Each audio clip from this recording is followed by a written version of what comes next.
रूस, चीन, यूरोप के बाद मोदी का अरब लीग धमाका, ट्रंप मुनीर का प्लान फ्यूज, मोदी को रोकना नामुमकिन है क्या?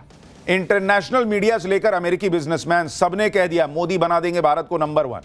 न ट्रंप की चली, न राहुल का नैरेटिव दौड़ा, जिस भारत को डेड इकोनॉमी बताया वो यूएस चीन से भी आगे जाने वाला है क्या? अब सबसे पहले इसका चैप्टर देखिए। नरेंद्र मोदी ने इस वक्त देश की राजनीति से लेकर ग्लोबल पॉलिटिक्स तक हर जगह धुआं उड़ा रखा है।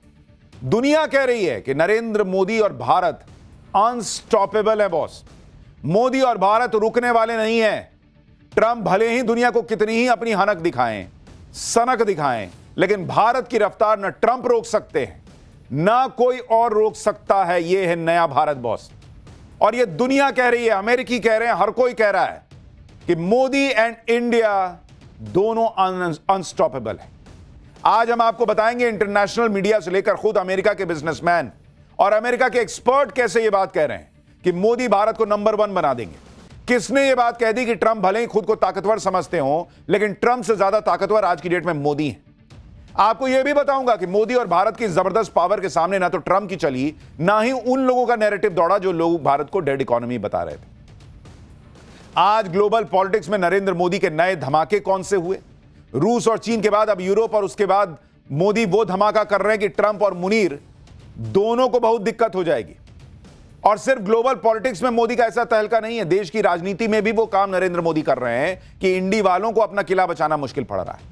बंगाल में ममता बनर्जी हो या फिर केरल में लेफ्ट का किला, नरेंद्र मोदी ने सबका शटर डाउन करने का ऐलान कर दिया है। केरल पर कांग्रेस की नजर है, पर वहां मोदी ने कैसे कांग्रेस पर बड़ा अटैक लॉन्च किया, आज आपके लिए यह भी लेकर आया हूं। यह अरब लीग क्या है जो मोदी बनाने का प्रयास कर रहे हैं, और वहां क्या खेल चल रहा है जियो पॉलिटिक्स से लेकर देश की पॉलिटिक्स तक में, जो बड़ा तूफान आ रखा है। पहले उसका ट्रेलर देखिए, फिर पूरी बात।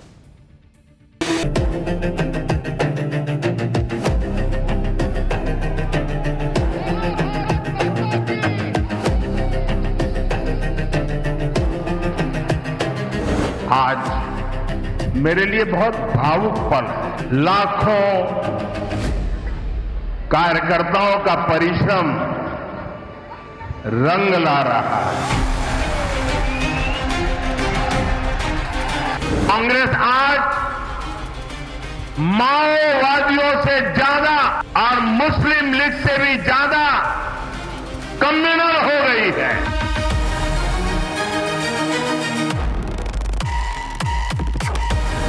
आज जो भाजपा आ गई, नीतीश कुमार आगे दोबारा, इससे पहले वाली सरकार में आपने कई सीटों पर लॉस करवा दिया। हम लोग सरकार बनते बनते रह गई आपके कारण।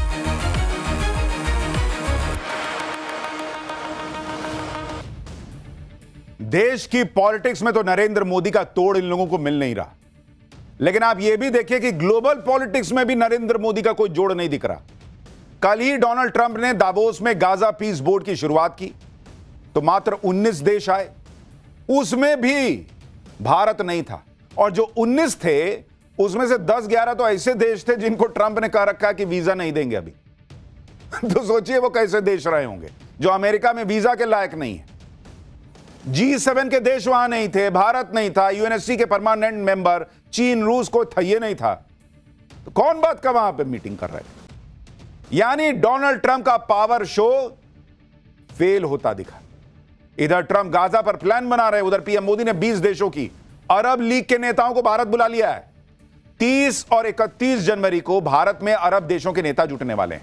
भारत 20 अरब देशों के दल को होस्ट करेगा।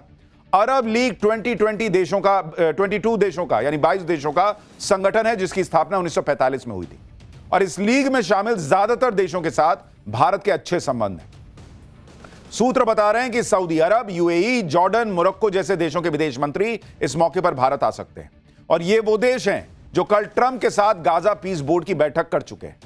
यानी गाजा पर ट्रंप से मुलाकात के बाद अरब देशों के नेता अब भारत आने जा रहे हैं, और जो ताकत डोनाल्ड ट्रंप नहीं दिखा पाए दुनिया को, वो ताकत भारत दिखाएगा यहां, क्योंकि उन देशों को भी पता है कि भारत की क्या अहमियत है, भारत कितना भरोसेमंद है। मोदी जिस अरब लीग के देशों को भारत बुला रहे हैं उसकी दुनिया में अपनी अहमियत है, दुनिया में उसकी अपनी मान्यता है, जबकि ट्रंप के बोर्ड ऑफ पीस को तो अभी बड़े बड़े देशों की मान्यता तक नहीं मिली। अरब लीग की ताकत यह है कि अरब लीग के देशों के पास तेल गैस का भंडार है। अरब लीग के देश अब सिर्फ तेल गैस के सहारे नहीं रहना चाहते। वहां अरब लीग के देशों ने अपनी इकोनॉमी को पूरी तरह खोल दिया है। अरब लीग के देश इंफ्रास्ट्रक्चर और इकोनॉमी पर खूब खर्च कर रहे हैं। अरब लीग के देशों में कतर, यूएई, सऊदी अरब जैसे देश भारत से अच्छी दोस्ती बनाकर रखे हुए हैं। अरब लीग के देश भारत को स्ट्रैटेजिक पार्टनर के तौर पर देख रहे हैं और वो भारत को ऐसे देश के तौर पर देख रहे हैं जो उनकी अर्थव्यवस्था को बेहतर करने में सबसे बड़ा सहयोगी साबित हो सकता है। और नरेंद्र मोदी कोई भी काम अचानक नहीं करते बॉस, पूरी प्लानिंग के साथ ये सारे काम होते हैं।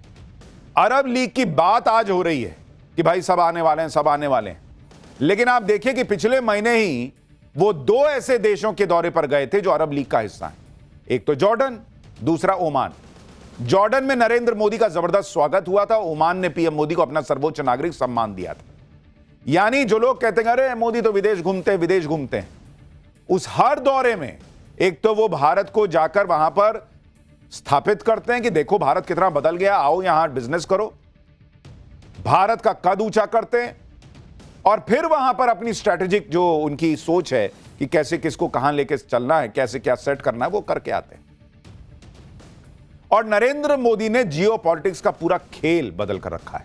पीएम मोदी ने भारत को ऐसा चमका दिया कि बड़े बड़े देश भारत से जुड़ने की होड़ में। आप देखिए कि सिर्फ अरब लीग की बात नहीं है, एक हफ्ते के अंदर भारत में गजब का मेला लगने वाला है।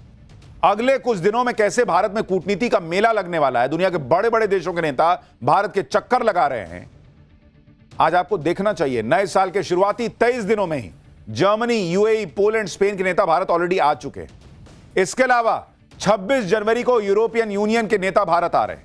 30 जनवरी को 20 अरब देशों के नेता भारत आने वाले हैं। फिर अगले महीने एआई समिट के लिए दुनिया के बड़े बड़े नेता भारत आने वाले हैं और यह दुनिया का पहला ग्लोबल एआई समिट है जो ग्लोबल साउथ में होने जा रहा है। इसके अलावा कनाडा के पीएम भारत आने की प्लानिंग कर रहे हैं। अगले महीने पीएम मोदी भी इजराइल जा सकते हैं। यानी अगले कुछ दिनों में डिप्लोमेसी का पावर हाउस अगर कहीं से चलेगा तो वो भारत से चलेगा बॉस। यह है नए भारत की ताकत और पीएम मोदी का अगला कदम ही जियोपॉलिटिक्स की दिशा तय करेगा। पूरी दुनिया भारत से सट रही है।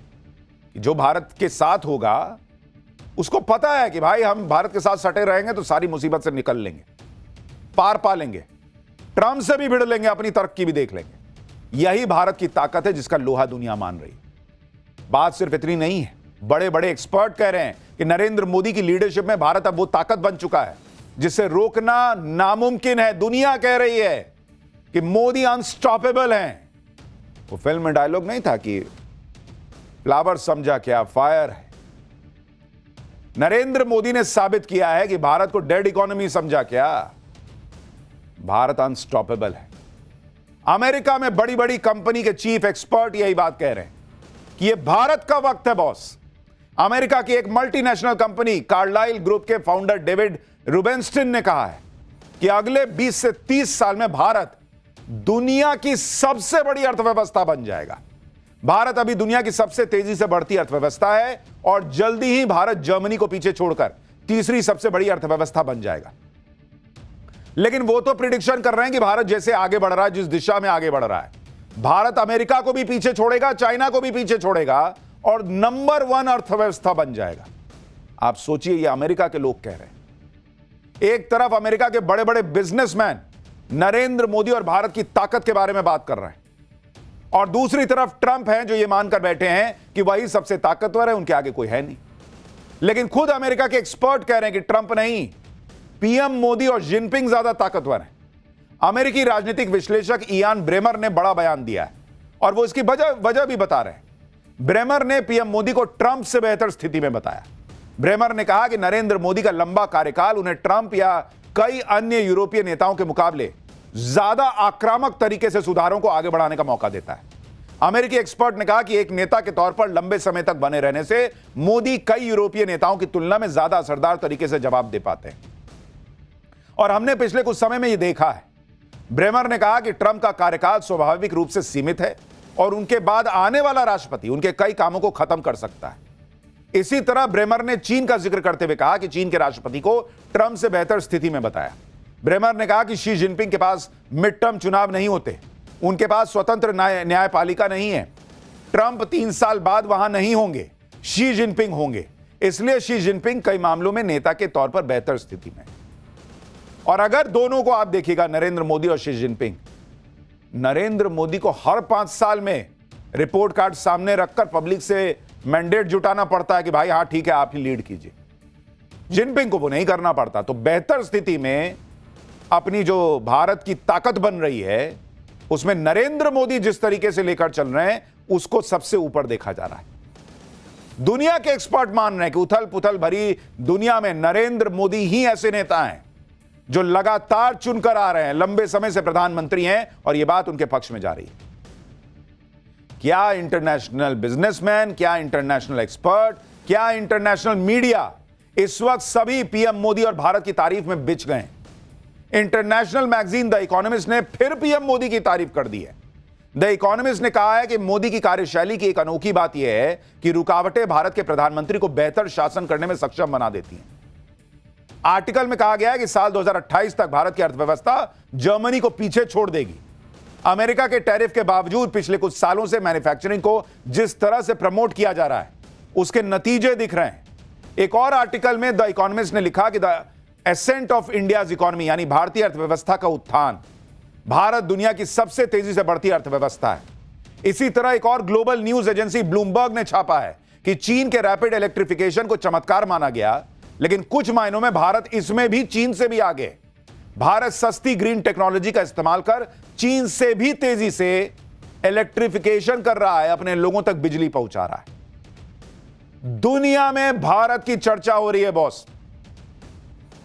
राहुल गांधी एक झटके में बोलते हैं डेड इकोनॉमी। दुनिया कह रही है बॉस कि भारत लीड कर रहा है, नहीं रुक रहा किसी के रोके। इधर इंटरनेशनल मीडिया में पीएम मोदी का डंका बज रहा है, भारत का डंका बज रहा है। उधर ट्रंप की लोकप्रियता भाई साहब एकदम गिरी जा रही है। द इकोनॉमिस्ट के सर्वे के मुताबिक ट्रंप की अप्रूवल रेटिंग लगातार गिर रही है। ट्रंप के सेकंड टर्म को 368 दिन हो गए। उनकी नेट अप्रूवल रेटिंग माइनस में चल रही है बॉस। -19 नेट अप्रूवल रेटिंग है ट्रंप की।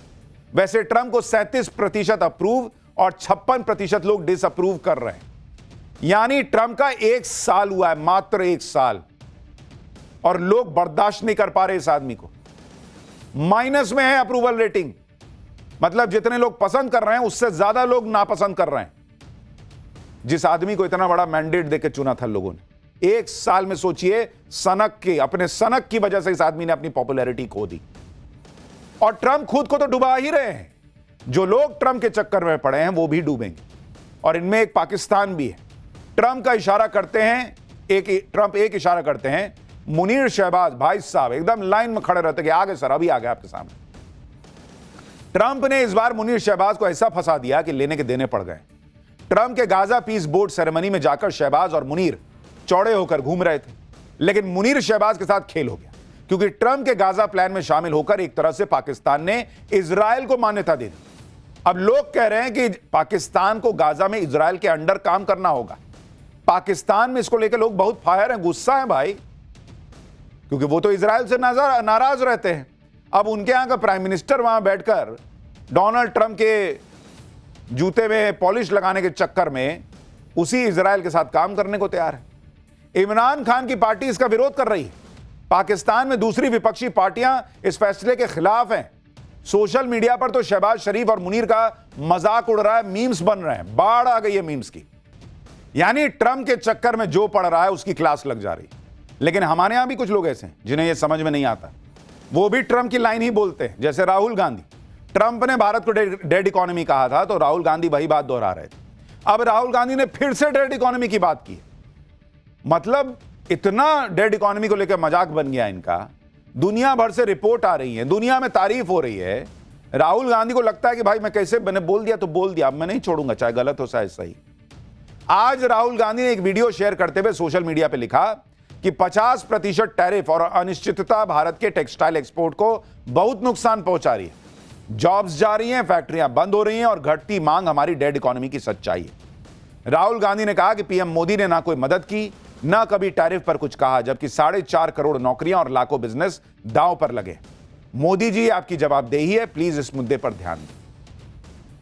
डेड इकोनॉमी का जो नैरेटिव राहुल गांधी चला रहे हैं, उस नैरेटिव की पोल दुनिया खोल दे रही है, क्योंकि दुनिया खुद कह रही है कि भारत नंबर 1 बनने जा रहा है और भारत अनस्टॉपेबल है, कोई नहीं रोक पाएगा। आज की डेट में ग्लोबल गेम ऐसा पलटा है कि ट्रंप से भिड़ने के लिए पूरी दुनिया भारत का नाम ले रही है, और जो भी देश ट्रंप की नीतियों से प्रभावित हैं, उन सबको भारत का ही सहारा दिख रहा है। जैसे आप देखिए, भारत और यूरोप के बीच जो फ्री ट्रेड एग्रीमेंट होने वाला है, उसमें नॉर्वे शामिल नहीं है, फिर भी नॉर्वे गदगद है कि भारत की ईयू के साथ ट्रेड डील से पूरे इलाके का फायदा हो जाएगा। ईयू में नॉर्वे, यूके, स्विट्जरलैंड जैसे देश शामिल नहीं है, फिर भी ईयू भारत की ट्रेड डील को ऐतिहासिक बता रहा है, माइलस्टोन बता रहा है, मील का पत्थर बता रहा है। कनाडा जैसे देश, जिनका भारत के साथ बड़ा टकराव रहा हाल पिछले कुछ समय में, वो ट्रूडो के समय, वो भी मान रहे हैं कि भारत को साथ लिए बिना दुनिया नहीं आगे बढ़ पाएगी भाई। यूरोप से लेकर कनाडा तक सारे देश भारत का कैसे नाम ले रहे हैं, सुनिए एक बार। एक भारतीय के तौर पर आपको भी गर्व होगा। दुनिया के बड़े बड़े नेता और बड़े बड़े देश जिस तरह से भारत की बात कर रहे हैं, उसमें इंटरनेशनल एक्सपर्ट और एजेंसियां अमेरिका को चेता रही हैं कि ट्रंप बहुत बड़ी गलती कर रहे हैं, और ट्रंप की गलती से पूरी दुनिया भारत और चीन के सामने लाइन लगाए खड़ी है। आप यह भी देखिए कि जिस ब्रिक्स को लेकर ट्रंप अक्सर भड़कते रहते हैं, वो ब्रिक्स भी लगातार ट्रंप को कैसे क्लियर कट मैसेज दे रहा है। ब्रिक्स में भारत भी है, ब्राजील भी है। ब्राजील के राष्ट्रपति लूला दा सिल्वा ने पीएम मोदी को फोन करके उनसे बात की।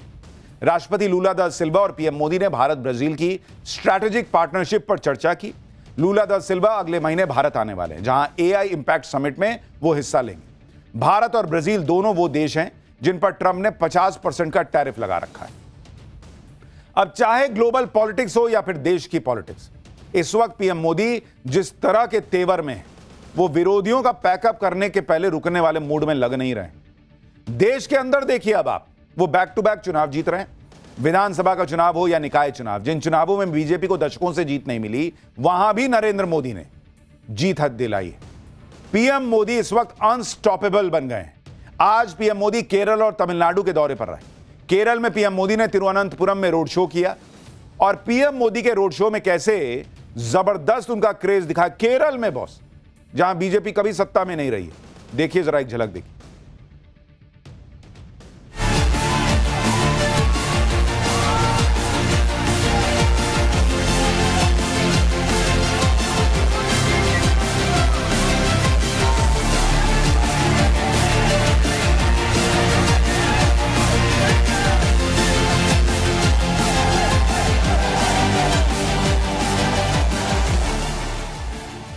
यह तस्वीर वैसे तो केरल में पीएम मोदी के रोड शो की है, लेकिन यह तस्वीर ममता बनर्जी और राहुल गांधी दोनों को टेंशन देने वाली है, क्योंकि इंडी गठबंधन के 2 ही 3 मजबूत किले रह गए, और उन किलों को गिराने में भी नरेंद्र मोदी लगे हुए हैं। एक किला बंगाल, जहां ममता बनर्जी हैं, दूसरा केरल में, जहां लेफ्ट है, और केरल के किले पर कांग्रेस की भी नजर है। लेकिन नरेंद्र मोदी वहां भी कह रहे हैं कि ना, बीजेपी को लाएंगे। ये तस्वीरें और ममता राहुल गांधी दोनों के लिए परेशान करने वाली, क्योंकि बंगाल में तो चुनाव है ही, ममता बनर्जी को अपना गढ़ बचाना है, वहां पीएम मोदी ने पूरा जोर लगा रखा है। दूसरी तरफ राहुल गांधी और प्रियंका वाड्रा केरल में अपनी जीत के सपने बुने बैठे हैं। लेकिन आज पीएम मोदी ने केरल पहुंचकर वो किया जो राहुल गांधी की रणनीति को झटका दे सकता है। पीएम मोदी आज केरल दौरे पर तिरुवनंतपुरम पहुंचे। तिरुवनंतपुरम वो जगह है जहां कुछ दिन पहले बीजेपी का मेयर बना है। तिरुवनंतपुरम से बीजेपी नेता वीवी राजेश मेयर बने। केरल के इतिहास में पहली बार बीजेपी का मेयर बना है। इसलिए आज जब पीएम मोदी ने तिरुवनंतपुरम में रैली की और बीजेपी के मेयर को गले लगाया, तो वो तस्वीरें चर्चा में आ गई, और ऐसी तस्वीर बहुत कम दिखती है। लेकिन पीएम मोदी इमोशनल हो गए और खुद को रोक नहीं पाए, क्योंकि ये बीजेपी के लिए बड़ी बात है बॉस। दक्षिण भारत में तमिलनाडु और केरल, ये 2 ऐसे राज्य हैं जहां बीजेपी चाहती है कि वो जो है बीजेपी का झंडा लहराए, वहां अपना मुख्यमंत्री बनाए। और इसलिए एक मेयर बनना कैसे उसकी शुरुआत है, वो नरेंद्र मोदी के इस एक्सप्रेशन में आपको दिख रहा है। वो भावुक हो गए। सुनिए क्या कहा पीएम ने। बोलो भारत माता की, बोलो भारत माता की।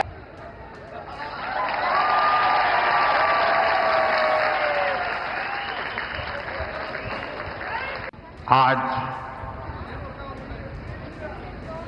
मेरे लिए बहुत भावुक पल है।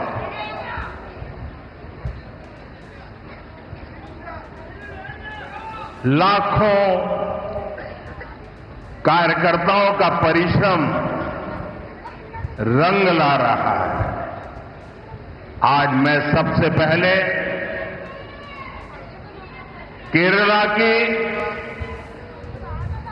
तिरुअनंतपुरम की जनता को, हमारे लाखों समर्थकों को, साथियों को मेरा भाषण शुरू करने से पहले बहुत ही आदरपूर्वक नमन करना चाहता हूं।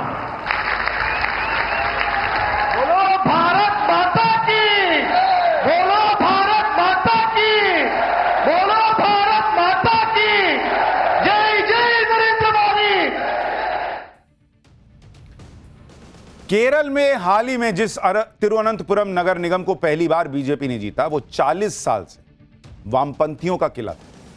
तिरुवनंतपुरम नगर निगम में बीजेपी ने 101 में से 50 सीटें जीती थी और वीवी राजेश तिरुवनंतपुरम के पहले बीजेपी मेयर बने। केरल के हालिया निकाय चुनाव में बीजेपी ने 14.7% वोट हासिल किया। निकाय चुनाव में मिले वोट को देखें तो बीजेपी को करीब 6 विधानसभा में बढ़त हासिल है।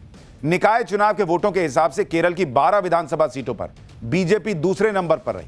करीब 18 विधानसभा सीटों पर बीजेपी अहम चुनावी प्लेयर के तौर पर सामने आई। नरेंद्र मोदी की कोशिश यह है कि बीजेपी का प्रभाव केरल की जिन 36 सीटों पर साफ साफ दिखा है, उन 36 सीटों पर फोकस करके केरल का विधानसभा चुनाव मजबूती से लड़ा जाए। इसलिए केरल के विधानसभा चुनाव में बीजेपी सबको चौंका सकती है, यह भी चर्चा हो रही है। बीजेपी ने लोकसभा चुनाव में केरल की त्रिशूर सीट जीतकर पहले ही सबको चौंका दिया था, फिर तिरुवनंतपुरम में मेयर बना दिया है अपना। और यह जो मेहनत है ना, यह एक दिन की नहीं है। आरएसएस केरल में लगातार जमीन पर काम करता रहा। बीजेपी सालों साल मेहनत करती रही, सालों साल हारती रही, मजाक बनता रहा कि भाई केरल में इनका कुछ नहीं होगा, कांग्रेस लेफ्ट चलता है वहां। लेकिन धीरे धीरे जब तक तोड़ेंगे नहीं तब तक छोड़ेंगे नहीं वाले एटीट्यूड से बीजेपी काम करते रही और अब दरार दिख रही। और इसीलिए नरेंद्र मोदी की यह मेहनत तमिलनाडु हो, केरल हो, कहीं भी हो, जैसे ओडिशा में सालों साल किसी ने नहीं सोचा था कि भाई वहां पर बीजेपी की सरकार आ सकती है। त्रिपुरा में लेफ्ट का किला गिरा दिया, वही अब वो कर रहे हैं। और फिर ये लोग कहते हैं अरे मोदी चुनाव जो है वो चोरी करके जीतते हैं, वोट चोरी करके जीतते हैं। भाई ये मेहनत है इतने दिन की। कई लोगों को लगेगा कि केरल में तो बीजेपी ना कोई बड़ा आधार ही नहीं है उसका, एक तो सांसद है, विधायक तो एक भी नहीं है, तो फिर निकाय चुनाव जीतने से कैसे बीजेपी पूरे राज्य का चुनाव जीतने का सपना देख रही है। इस पर आज पीएम मोदी ने लेफ्ट इकोसिस्टम को चैलेंज किया। उन्होंने गुजरात की कहानी सुनाई और कहा कि साल 1987 तक गुजरात में भी बीजेपी का कोई आधार नहीं था। गुजरात में भी बीजेपी की जीत की कहानी एक निकाय चुनाव की जीत से शुरू हुई थी और आज की डेट में गुजरात में दशकों से बीजेपी की ही पावर है। सुनिए उन्होंने क्या बताया। आज केरला में परिवर्तन होकर रहेगा। 1987 के पहले गुजरात में बीजेपी एक हाशिए की पार्टी थी, अखबार में 2 लाइन भी नहीं छपती थी। 87 में पहली बार भाजपा ने अहमदाबाद म्युनिसिपल कॉरपोरेशन में विजय प्राप्त की और वहीं से गुजरात में जो सिलसिला चला, लोगों ने हमारे काम को देखा, हमारे आचरण को परखा और उसका परिणाम है कि आज पिछले कई दशकों से वहां की जनता ने हमें सेवा का मौका दिया था। शुरुआत एक शहर से हुई थी, केरला में भी शुरुआत एक शहर से हुई है और इसलिए मैं कहता हूं अब केरला भारतीय जनता पार्टी पर अभूतपूर्व विश्वास करके हमारे साथ जुड़ चुका है। इधर पीएम मोदी केरल में जीत का दावा कर रहे हैं, उधर उन्होंने आज केरल से कांग्रेस पर सबसे बड़ा अटैक भी लॉन्च कर दिया। पीएम मोदी ने कांग्रेस को जिन्ना की पार्टी से भी ज्यादा कम्युनल बता दिया और माओवादियों से भी ज्यादा कम्युनिस्ट बता दिया। सुनिए एक बार। मैं आपको कांग्रेस से भी सावधान करने आया हूं। कांग्रेस के पास विकास का कोई एजेंडा नहीं है। कांग्रेस आज माओवादियों से ज्यादा कम्युनिस्ट और मुस्लिम लीग से भी ज्यादा कम्युनल हो गई है। इसलिए देश में आज कांग्रेस को एमएमसी यानी मुस्लिम लीगी माओवादी कांग्रेस कहा जा रहा है। ये मुस्लिम लीगी माओवादी कांग्रेस के लोग केरला को अपनी लैब बना रहे हैं। कांग्रेस यहां केरला में भी कट्टरपंथियों को बढ़ावा दे रही है। ज्ञान, विज्ञान, आध्यात्म, आस्था, इसकी इस पवित्र धरती को कांग्रेस के मुस्लिम लीगी एजेंडे से हमें मिलकर के इस पवित्र भूमि को बचाना है। यानी केरल में भी नरेंद्र मोदी ने बीजेपी के लिए एक चैलेंज दे दिया है कि भाई वहां पर जो कांग्रेस और लेफ्ट का शासन रहा है उसको कैसे खत्म करना है, वो बीजेपी के कार्यकर्ताओं को मिलकर सुनिश्चित करना है। लेकिन एक चैलेंज इधर दूसरा भी चल रहा है। पाठशाला में अगली क्लास, जिन अविमुक्तेश्वरानंद को हथियार बनाकर मोदी को घेर रहा था इंडी, उन्होंने ही राहुल अखिलेश की कैसे क्लास लगा दी। योगी वर्सेस स्वामी अविमुक्तेश्वरानंद के घमासान में गजब ट्विस्ट, अचानक हालात जज्बात कैसे बदल गए, अब इसका चैप्टर। नरेंद्र मोदी ने जिस वक्त हर तरफ धूम मचा रखी है, ग्लोबल पॉलिटिक्स से लेकर देश की पॉलिटिक्स तक में वो धुरंधर की तरह दिख रहे हैं, उसी वक्त आप देखिए कि अविमुक्तेश्वरानंद को अपनी राजनीति का हथियार बनाकर इंडी गठबंधन वाले पीएम मोदी को घेरने में जुटे हुए थे। लेकिन उनका यह हथियार भी फेल हो गया। और यह कैसे हुआ, इसके बारे में आज आपको बताऊंगा। क्योंकि मोदी योगी वर्सेस स्वामी अविमुक्तेश्वरानंद की जो लड़ाई बनाई जा रही थी, उसमें गजब का ट्विस्ट आ चुका है। अचानक हालात बदल गए, जज्बात बदल गए। जो अविमुक्तेश्वरानंद को लेकर मोदी योगी के खिलाफ बातें की जा रही थी, माहौल बनाया जा रहा था, उन्हीं स्वामी अविमुक्तेश्वरानंद ने सनातन को लेकर इंडी वालों की क्लास लगा दी। और इसी के साथ यूपी में 2027 में होने वाले चुनावों को लेकर अखिलेश यादव और राहुल गांधी की उम्मीदों पर पानी फेर दिया। अविमुक्तेश्वरानंद ने कह दिया भाई कि अखिलेश यादव की पार्टी नमाजवादी पार्टी कही जाती है। राहुल गांधी हिंदू हैं ही नहीं, उन्हें राम मंदिर नहीं जाना चाहिए। अब बताइए, कांग्रेस प्रेस कॉन्फ्रेंस कर रही थी इनके लिए, अखिलेश यादव रोज ट्वीट पे ट्वीट कर रहे थे इनके लिए, और यहां हालात जज्बात सब बदल गए। आज आपको बताऊंगा कि ये ट्विस्ट आया कैसे है, लेकिन जो पहले हुआ उसकी एक झलक देखिए।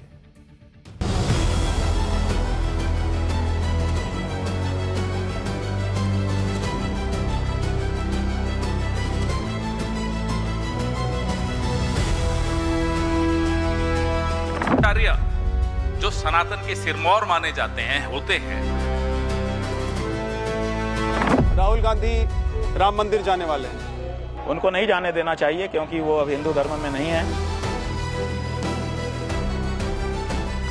ये अधर्म के रास्ते पर भारतीय जनता पार्टी चल रही है।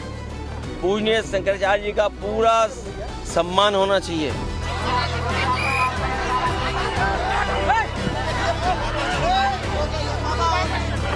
अखिलेश यादव की समाजवादी पार्टी नमाजवादी पार्टी कही जाती है।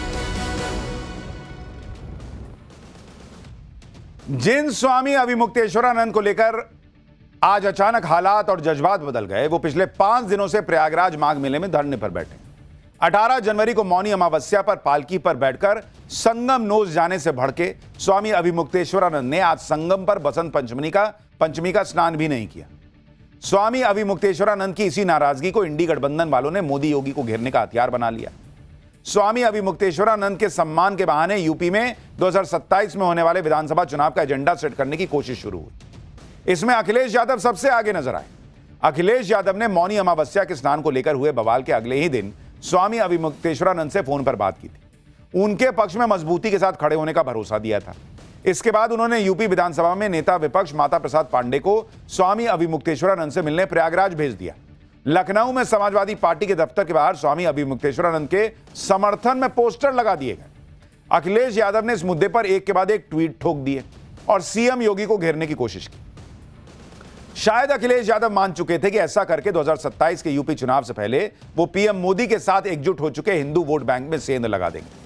लेकिन जिन स्वामी अभिमुक्तेश्वरानंद के कंधे पर बंदूक रखकर अखिलेश यादव सियासी फायरिंग कर रहे थे, उन्हीं स्वामी अभिमुक्तेश्वरानंद ने अखिलेश यादव की समाजवादी पार्टी को नमाजवादी बनाकर उनके अरमानों पर पानी फेर दिया।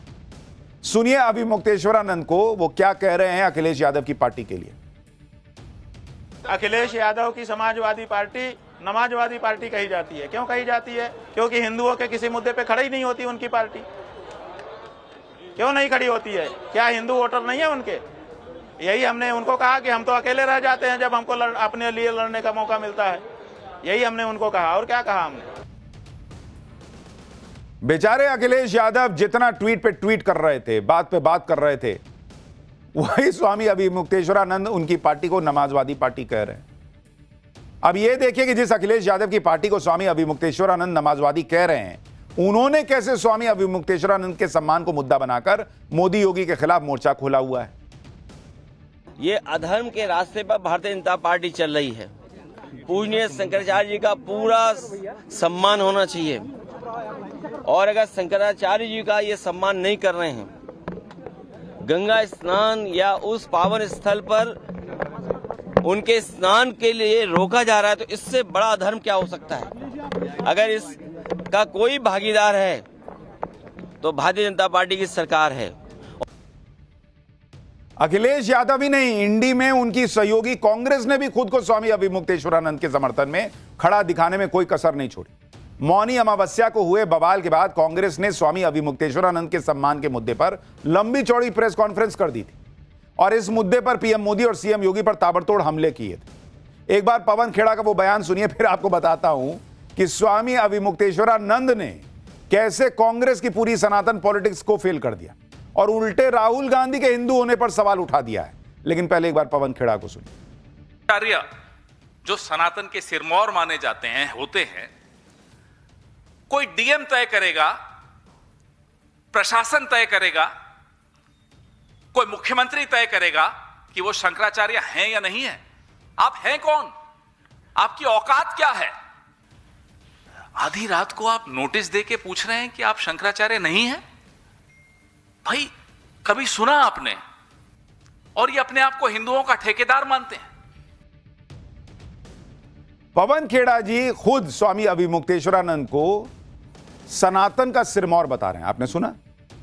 लेकिन आप देखिए कि जिस कांग्रेस ने स्वामी अभिमुक्तेश्वरानंद के सम्मान के मुद्दे पर मोदी योगी के खिलाफ मोर्चा खोला, कांग्रेस नेता बीजेपी को सनातन का सबसे बड़ा विरोधी साबित कर रहे थे, उन्हीं स्वामी अभिमुक्तेश्वरानंद ने कैसे कांग्रेस के नेता राहुल गांधी को फिर से सनातन विरोधी बता दिया। दरअसल रक्षा मंत्रालय की संसदीय समिति आज अयोध्या दौरे पर पहुंची। समिति के सदस्यों ने राम मंदिर में दर्शन किए। इस समिति में राहुल गांधी भी थे, लेकिन वो समिति के साथ अयोध्या नहीं पहुंचे। ऐसे में आरोप लग रहा है कि क्या राहुल गांधी ने एक बार फिर राम मंदिर के दर्शन से दूरी बना ली। लेकिन जब स्वामी अभिमुक्तेश्वरानंद से राहुल गांधी के राम मंदिर जाने पर सवाल पूछा गया, तो उन्होंने राहुल गांधी को हिंदू मानने से ही इनकार कर दिया और दो टूक कह दिया कि राहुल गांधी को तो राम मंदिर जाने ही नहीं देना चाहिए।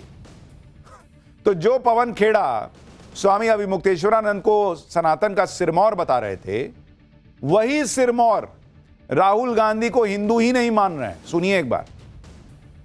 राहुल गांधी राम मंदिर जाने वाले हैं। उनको नहीं जाने देना चाहिए क्योंकि वो अब हिंदू धर्म में नहीं है। हिंदू धर्म में नहीं है वो? जी। कैसे? उन्होंने भारत की संसद में खड़े होकर मनुस्मृति के बारे में गलत बयानी की थी। मनुस्मृति हिंदुओं का धर्मशास्त्र है, तो जो व्यक्ति जिस धर्म में होता है कम से कम उस धर्मशास्त्र का तो पालन करता है, आदर करता है, उसके बारे में गलत नहीं बोलता है। तो जब ये बात हमारे सामने आई तो हमने कुंभ में ही उनको नोटिस भेजा था। उसके बाद 2-3 रिमाइंडर भी हमने भेजे, लेकिन उन्होंने कोई जवाब नहीं दिया। तब हमने उनको हिंदू धर्म से बहिष्कृत घोषित किया है और आज भी वो बहिष्कृत हैं।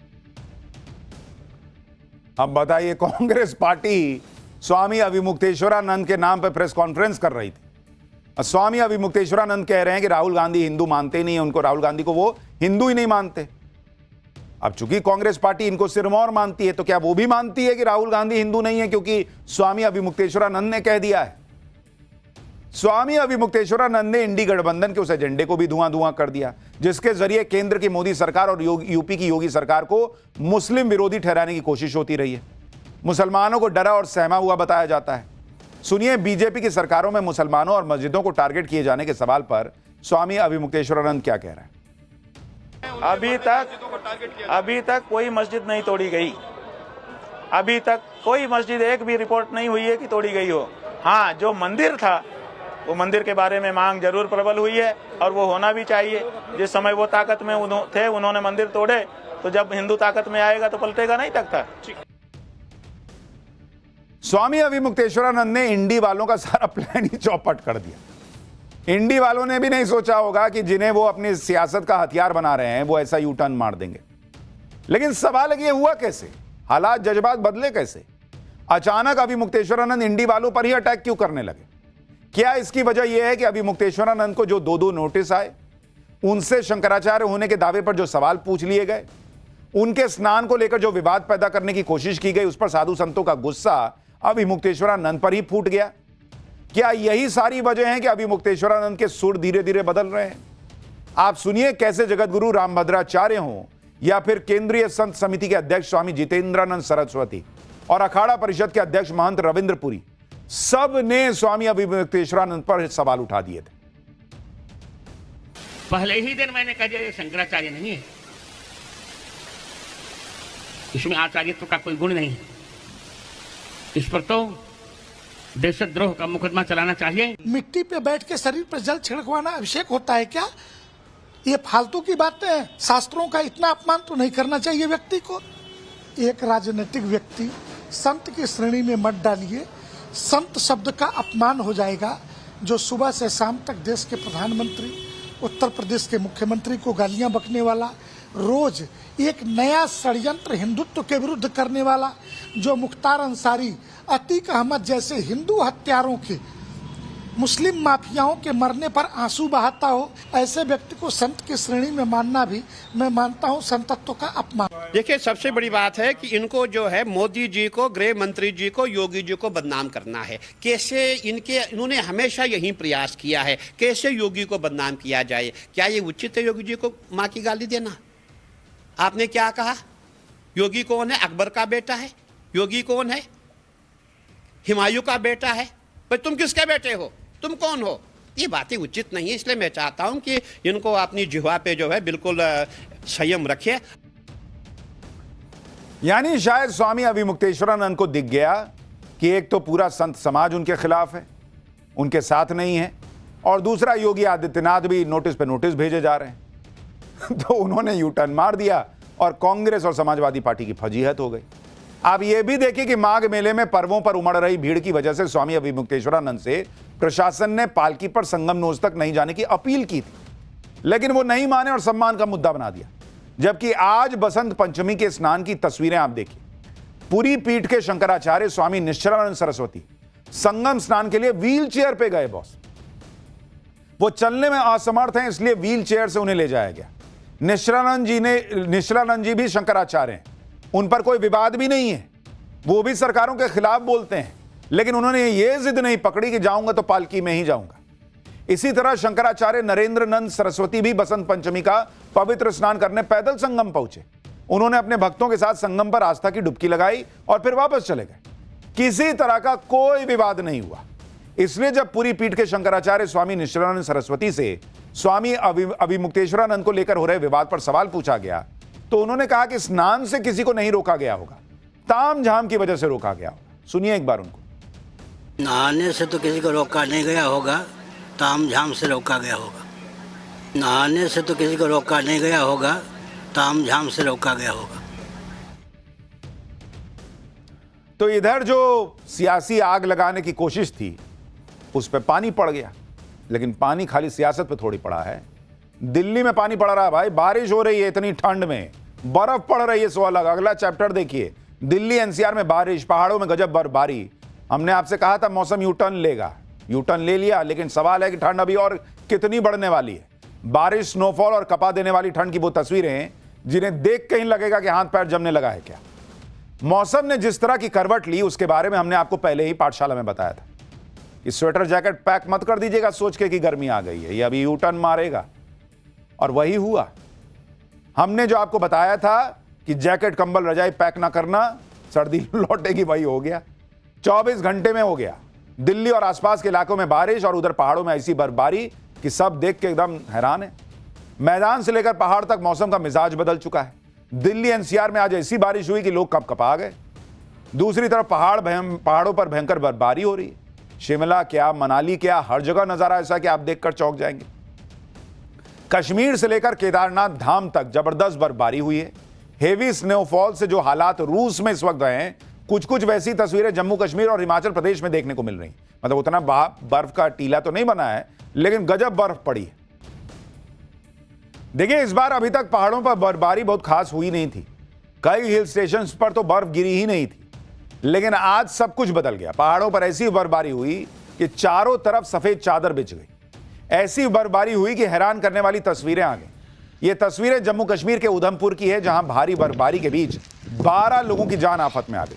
इनमें महिलाएं और बच्चे भी शामिल थे, जो एक तरह के बर्फीले तूफान में फंस गए। जैसे ही रेस्क्यू टीम को इसकी जानकारी मिली, वो बर्फ से ढके और धुंध से भरे इलाके में से होकर कई किलोमीटर पैदल चलकर इन लोगों तक पहुंची और इनका रेस्क्यू किया। आप देखिए, इतनी बर्फ है कि इनको जो कंबल उड़ाया गया वो पूरा सफेद हो गया है भाई। इतनी बर्फ गिरी हुई और घुटने घुटने पर बर्फ है, वहां से इनको बचा के निकाला गया। भयंकर बर्फबारी से श्रीनगर एयरपोर्ट का क्या हाल हुआ उसको भी देख लीजिए। एयरपोर्ट का रनवे जो है वो पूरा बर्फ से ढक गया। यहां 3 से 4 इंच के करीब बर्फ गिरी, जिसकी वजह से यहां आज की सभी उड़ानों को रद्द करना पड़ा। कहां उतारिएगा भाई, रनवे पे बर्फ गिरी हुई, उस पर प्लेन उतार दीजिएगा। तो सब कैंसिल कर दिए। अब आप भारत के सबसे ठंडे और दुनिया का दूसरा सबसे ठंडा इलाका जो है द्रास, उसकी तस्वीरें देखिए, जहां पर हर तरफ सिर्फ बर्फ ही बर्फ दिख रही है।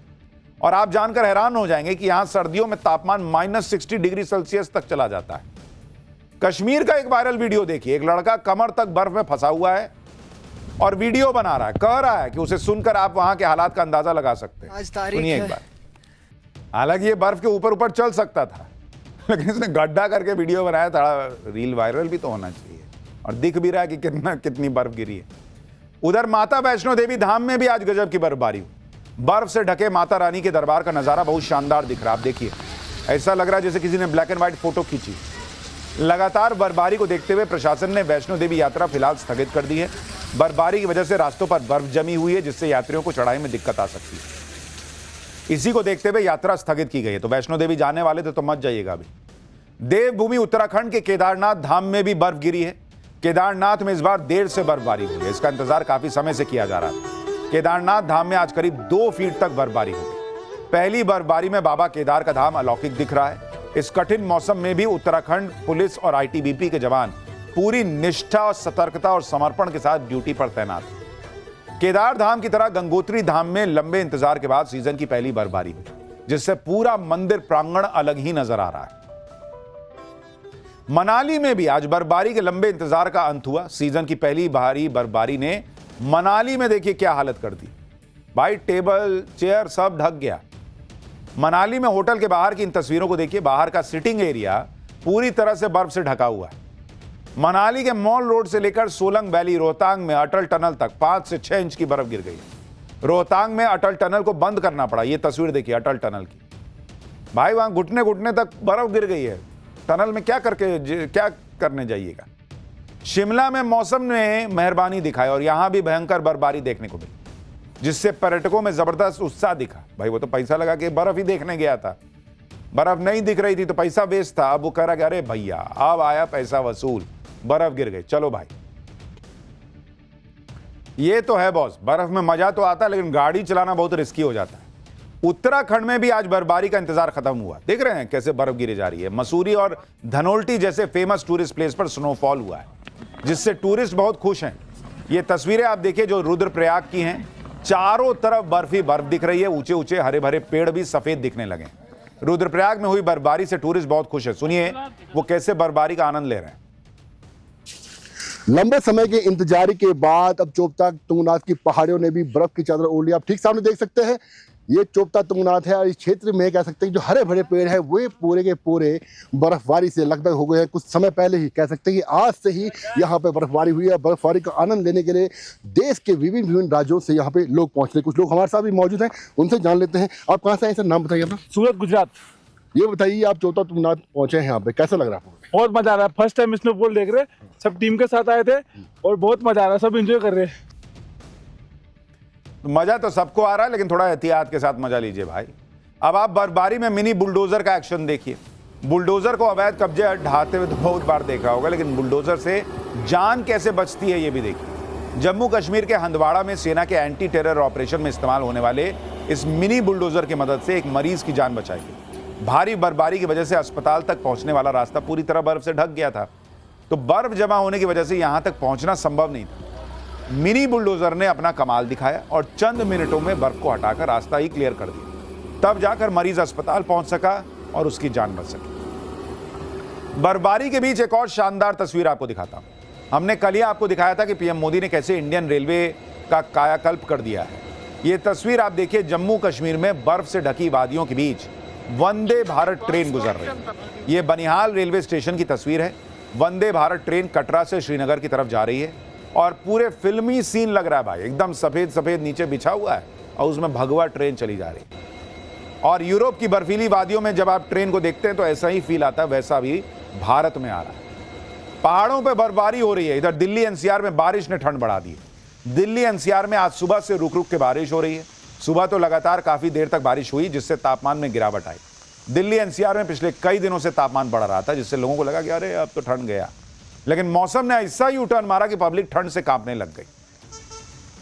तो पहाड़ों पर बर्फबारी की खबर मिलते ही लोग पहाड़ों की तरफ दौड़कर निकल भी पड़ रहे हैं और इस चक्कर में कई जगह जाम भी लग जा रहा है। बर्फबारी का इंतजार कर रहे पर्यटकों को सोच समझ के निकलना चाहिए, कहीं ऐसा ना हो कि स्नोफॉल देखने के बजाय वो जाम में ही फंसे रह जाएं। तो ये भी एक संकट है। लेकिन अभी ये कहा जा रहा है कि दिल्ली एनसीआर में हो सकता है एक आध दिन और बारिश हो, तो अभी ठंड जो है वो पूरी तरीके से गई नहीं है, ये ठंड और बढ़ सकती है, इसलिए थोड़ा एहतियात से रहिए। For more of such videos do like, share and subscribe to ET Now Swadesh।